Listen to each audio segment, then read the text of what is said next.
tu vas mourir. Ce n'est pas une phrase pour t'effrayer, mais une vérité simple, inévitable, qui te tient déjà dans ses mains depuis ta naissance. La mort n'est pas une annonce lointaine, c'est l'horizon qui donne du sens à chaque pas que tu fais. Chaque respiration est un prêt que la vie te concède, et la conscience de ce prêt transforme la manière dont tu marches, parles, regardes. Là où beaucoup d'histoires commencent par un jour, ta vie commence par une fin certaine.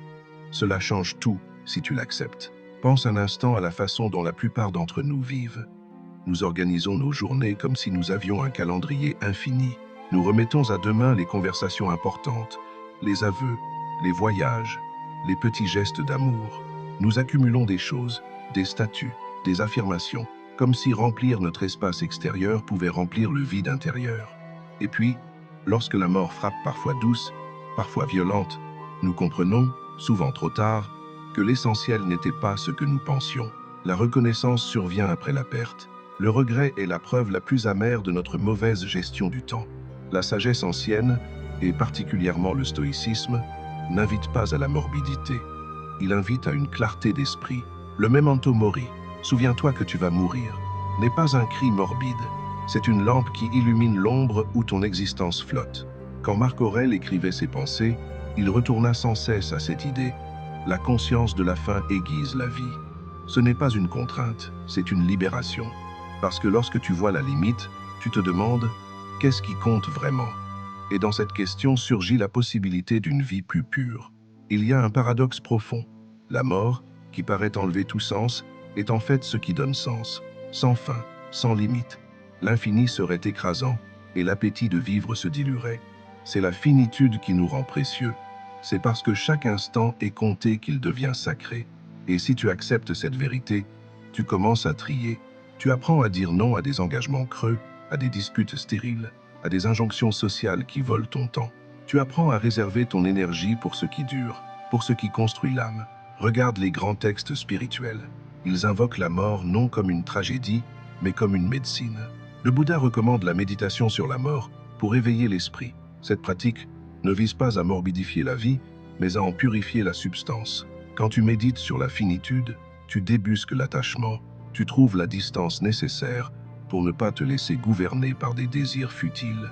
Nietzsche, qui n'était pas stoïcien, voyait dans la conscience de la mortalité une force vitale, une invite à créer, à surmonter, à devenir. Il appelait à vivre comme si chaque action devait être répétée à l'infini, comme une épreuve d'affirmation.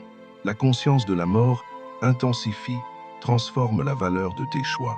Il ne s'agit pas d'une simple intellectualisation. La conscience vraie de la mortalité a un effet direct sur tes gestes quotidiens. Elle change la tonalité de tes conversations, elle te pousse à abandonner la complaisance, à refuser la procrastination, à choisir la liberté intérieure.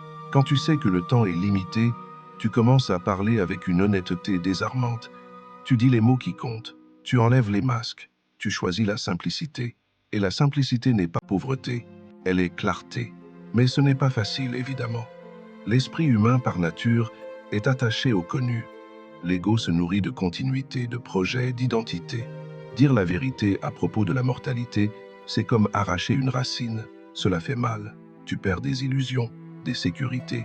Pourtant, c'est précisément cette douleur qui te purifie. La douleur, bien comprise, est un feu qui brûle les scories, laissant le métal pur. Sénèque disait que l'épreuve éprouve les hommes. Elle les fortifie si l'on accepte l'épreuve. Et le monde te donnera des épreuves parfois douces, parfois brutales, mais chacune t'appelle à réparer quelque chose en toi. Considère la manière dont la société moderne tente de masquer la mort. Nous cloisonnons, nous médicalisons, nous éloignons. Les funérailles deviennent protocole, la vieillesse, une pathologie. Nous achetons des illusions d'immortalité, produits de jeunesse, retouches, images polies. Mais l'immortalité commerciale est un mensonge. Elle t'incite à vivre pour une image plutôt que pour une réalité. Et cette vie d'image est creuse.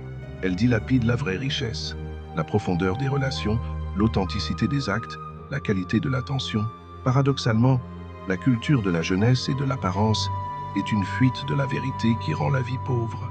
La pratique stoïcienne propose autre chose, accueillir la vérité, même si elle fait peur. Prépare-toi, répète mentalement la perte, non pour t'ankyloser, mais pour te libérer.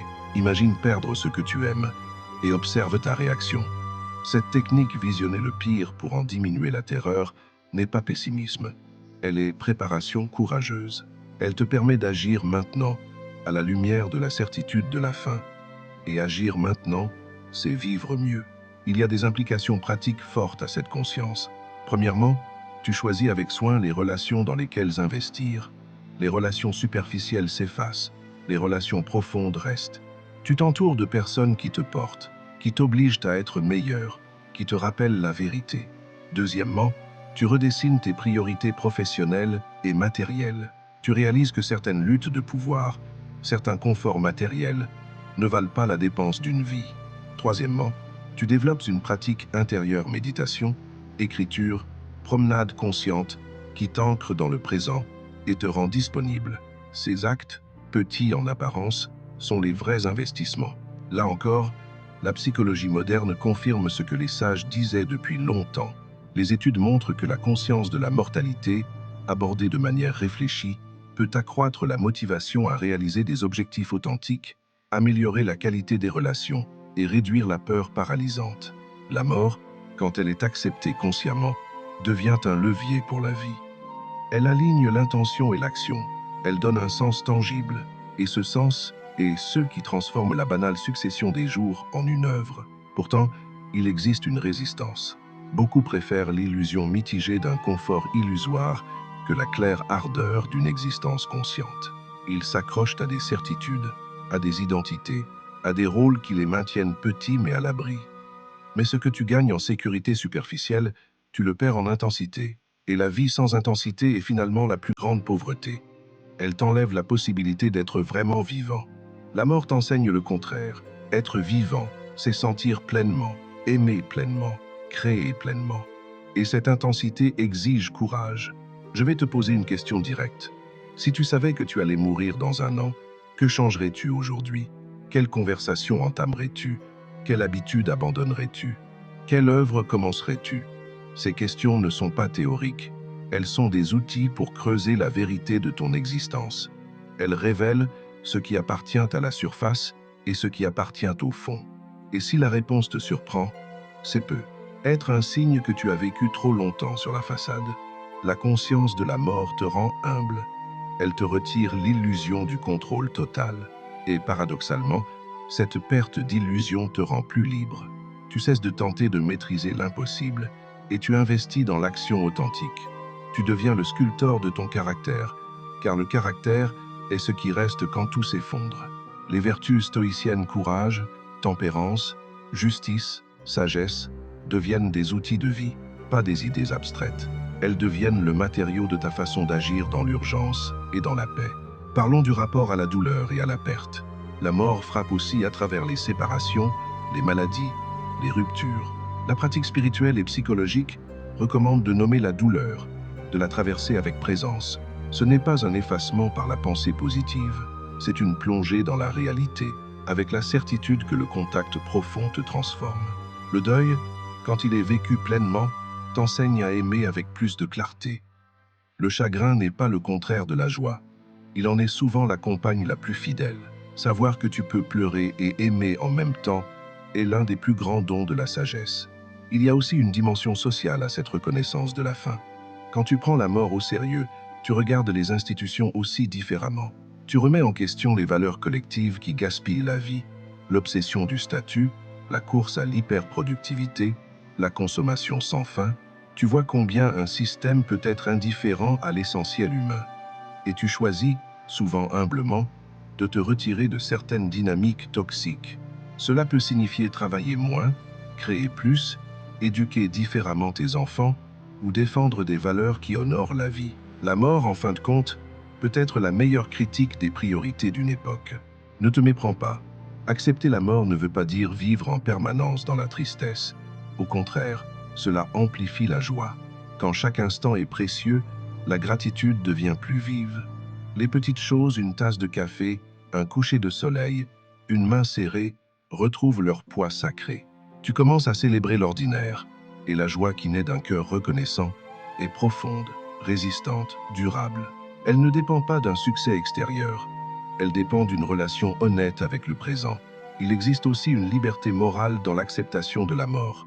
Quand tu sais que le temps te manque, tu as moins d'appétit pour l'injustice.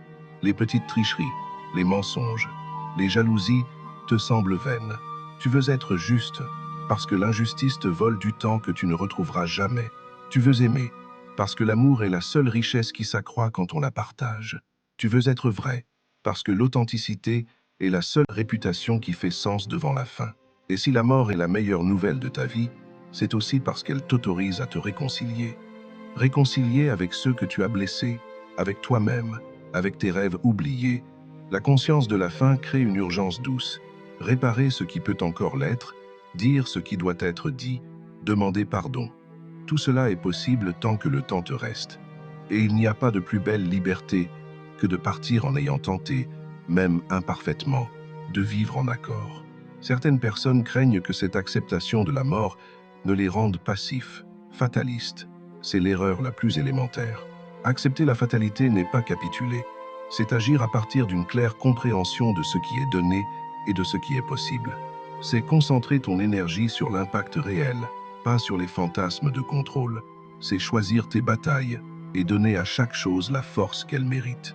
C'est, chaque matin, demander « Que puis-je faire aujourd'hui qui, vu ma finitude, aura vraiment de la valeur ?» Et ensuite, mettre les mains à l'œuvre. Tu peux transformer cette philosophie en pratique quotidienne. Commence par de petits rituels. Écris chaque matin ce qui, si aujourd'hui était ton dernier jour, ferait que tu partirais satisfait. Parle une fois par semaine à quelqu'un que tu aimes et dis-lui pourquoi il compte.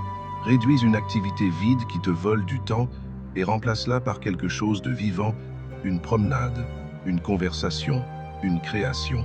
Apprends à dire non, apprends à contempler.